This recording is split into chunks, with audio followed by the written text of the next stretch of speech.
This video will focus on the ribbon as included in our series regarding the user interface. We redesigned Vertex to a ribbon format to make working in Vertex more productive and intuitive. This layout will be extremely familiar for anyone who has used Microsoft's current suite of products. All icons can be hovered over to reveal further information on what they do.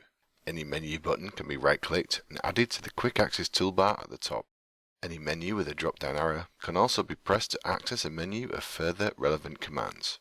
Clicking Button Menu will allow you to place a button menu with all commands in your work area for easier access.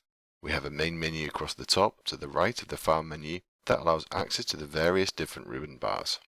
The Modeling tab has all the various architectural modeling tools here, such as walls and roofs. Then moving into component modeling, such as stairs and railings. Next, you can add profiles and connections. Then this section here deals with the framing and allows you to panelize, then generate parts for the walls, horizontal structures and trusses, as well as adding in various accessories such as bracing to these frames. The drafting section allows you to add in reference drawings and details as well as part modeling. Tools have options such as reflect objects and reload profiles from library. The Archives tab allows you to import and batch export projects. This can be particularly useful for backing up multiple projects at once. Under Maintenance, you can also delete, lock and unlock projects. The View tab allows you to control layers. You can also choose from different default views and camera options. For example, choosing these types can alter the view direction, and you can also change to a perspective view here. There are also 3D limiting options to control the depth of the 3D model. Next we have zoom options, such as Zoom Extent, which zooms out the model to fill the available working window. Finally, there are the window options for rearranging and closing working windows and drawings.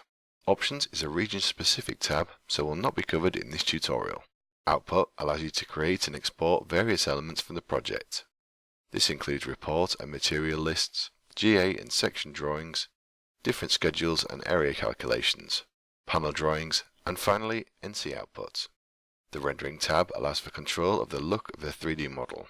You are able to alter the look of the materials used, add in lighting and different backgrounds for when a project is rendered. Please note some of these will only be available if you have the visualization option.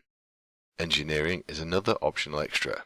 It will allow you to add various load types, then analyze these and finally look at the results.